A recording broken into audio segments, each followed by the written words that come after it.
बच्चों, कैसे हो आप सब। तो आज हम लोग पढ़ने जा रहे हैं ह्यूमन लंग्स के बारे में। ठीक है, तो ह्यूमन लंग्स जो है ये बहुत इंपॉर्टेंट है और ये क्लास 10th में जो चैप्टर 2 है आपका लाइफ प्रोसेस में, उसका ये पार्ट है।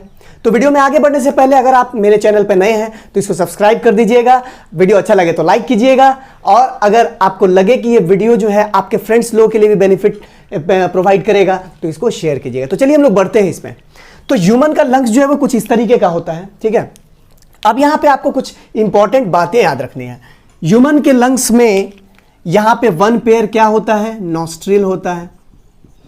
ये हो गया नॉस्ट्रिल। ठीक है, इसके अलावा ये ओरल कैविटी से भी हम लोग ब्रीदिंग करते हैं, ओरल कैविटी से भी ब्रीदिंग होता है। ठीक है, अब यही जो नेजल कैविटी है आगे चल करके ये बन गया नेजल चैम्बर। ये क्या बन गया, नेजल चैम्बर बन गया ये। अब इस नेजल चैम्बर को आगे जा करके फूड के लिए जो ओइसोफेगस है और गैसेस के लिए जो ट्रैकिया है, दोनों कंबाइंड फॉर्म में यहां पे रहता है, जिसको हम लोग बोलते हैं फेरिंग्स। आप लोग जान रहे हैं। अब यहां से क्या होता है, फेरिंग्स के जस्ट बाद फूड के लिए अलग ट्यूब और गैस के लिए अलग ट्यूब होता है। तो यही जो ट्यूब है इसको हम लोग क्या नाम देते हैं, इसको हम लोग बोलते हैं ट्रैकिया, इसको हम लोग बोलते हैं ग्लॉटिस, इसी को हम लोग बोलते हैं विंड पाइप, विंड पाइप। ठीक है, अब इस विंड पाइप के ऊपर सेमी सर्कुलर कार्टिलेज का रिंग होता है। ये जो आप देख रहे हैं ये क्या है, सेमी सर्कुलर कार्टिलेजिनस रिंग। ठीक है, तो ये सेमी सर्कुलर कार्टिलेजिनस रिंग है। अब ट्रैकिया के ऊपर एक कार्टिलेज का फ्लैप होता है, एक ढक्कन होता है जो उसको बंद करके रखता है और फूड और वाटर के एंट्री को रोकता है। यही है वो फ्लैप। इस फ्लैप को हम लोग क्या कहते हैं, आप लोगों को पता होना चाहिए। इसको हम लोग बोलते हैं epiglottis. This is epiglottis.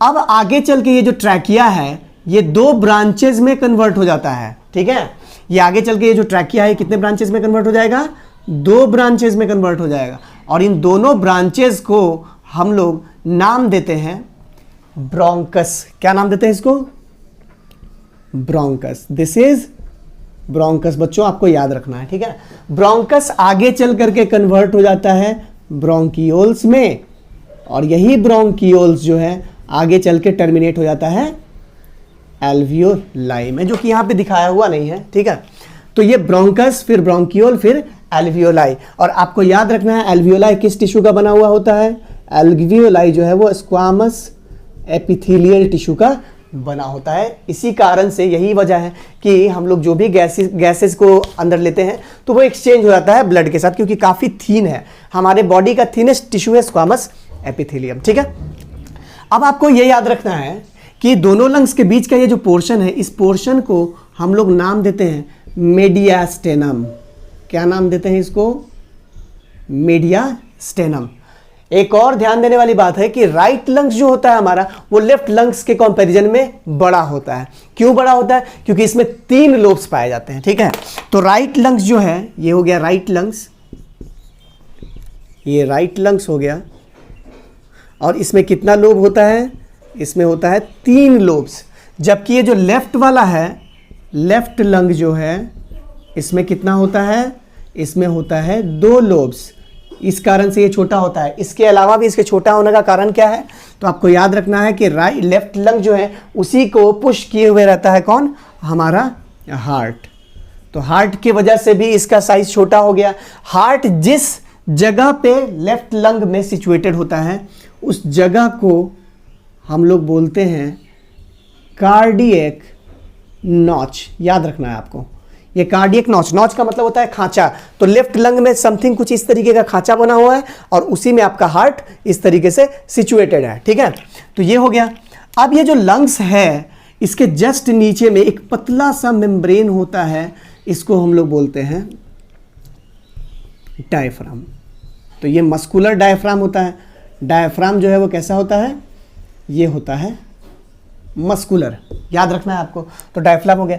Lungs दोनों का दोनों, हमारा जो लंग्स होता है वो कहां पे प्रेजेंट है, a pair of lungs remain situated इन कहाँ होता है ये, तो ये होता है थोरैसिक कैविटी में, याद रखना है आपको। कहाँ होता है ये, थोरैसिक कैविटी। हमारे जो चेस्ट का पूरा ये जो पोर्शन है आगे से पीछे तक का, ये पूरा पोर्शन जो है वो थोरैसिक कैविटी कहलाता है। अब ये जो थोरैसिक कैविटी बना कैसे है तो वो भी आपको जानना है।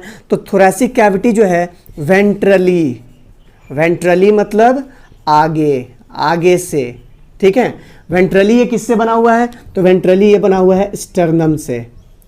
ये जो सेंटर में जो बोन है, फ्लैट बोन हम लोगों के, इसको हम लोग स्टर्नम बोलते हैं, ठीक है। डॉर्सली, डॉर्सली ये कैसे बना हुआ है, तो आपको याद रखना है ये डॉर्सली बना हुआ है, यानी डॉर्सली मतलब पीछे से, वर्टिब्रल कॉलम से बना हुआ है, ठीक है। लैटरली, लैटरली मतलब किनारे से, लैटरली मतलब ये जो किनारा हो गया, इस किनारे से, ये किस चीज़ से बना हुआ है, तो 12 पेयर्स रिब्स, 12 जोड़ी पसलियां हैं जो कि इसको बनाए हुए हैं। और डाउनवर्ड, नीचे की तरफ, डाउनवर्डली ये किससे बना हुआ है, तो ये बना हुआ है डायफ्राम से। तो यही एक बॉक्स बन गया, एक कैविटी बन गया, जिस कैविटी के अंदर आपका लंग्स प्रेजेंट है। तो लंग्स थोरैसिक कैविटी के अंदर होता है और एक स्पेसिफिक मेम्ब्रेन से घिरा हुआ होता है, याद रखना है आप लोगों को। तो लंग्स रिमेन प्रोटेक्टेड। कहाँ प्रोटेक्टेड होता है, तो एक पतला सा मेम्ब्रेन होता है, उस मेम्ब्रेन को हम लोग क्या बोलते हैं, उसको हम लोग बोलते हैं प्लूरल मेम्ब्रेन। याद रखना है आप लोगों को उसको, प्लूरल मेम्ब्रेन। और pleural membrane, this is pleural membrane and this is lungs, ठीक है। ये प्लूरल मेम्ब्रेन हो गया और ये हो गया हमारा लंग्स। तो प्लूरल मेम्ब्रेन और लंग्स, इन दोनों के बीच में एक लिक्विड होता है, ठीक है, ग्रीजिंग मटेरियल, उसको हम लोग क्या बोलते हैं, तो याद रखना है उस लिक्विड को बोलते हैं प्लूरल फ्लूइड। और ये जो प्लूरल फ्लूइड है ये क्या करता है, it maintain moisture around lungs surface. Lungs का जो सरफेस है उसको मॉइस्ट बना करके रखता है। साथ ही साथ एक और काम है इसका, याद रखना है आपको, एक और ये क्या काम करता है, तो इसका काम है, ठीक है, ये शॉक प्रूफ होता है। कैसा होता है ये, शॉक प्रूफ होता है। तो ये शॉक प्रूफ भी होता है, साथ ही साथ ये मॉइस्चर भी जो है प्रोवाइड कर रहा है। ये दोनों काम प्रोवाइड करता है ये लंग्स में प्लूरल फ्लूइड। तो शॉक एब्जॉर्बर का काम कर रहा है, लंग्स को झटका से बचा करके रखता है ये, ठीक है।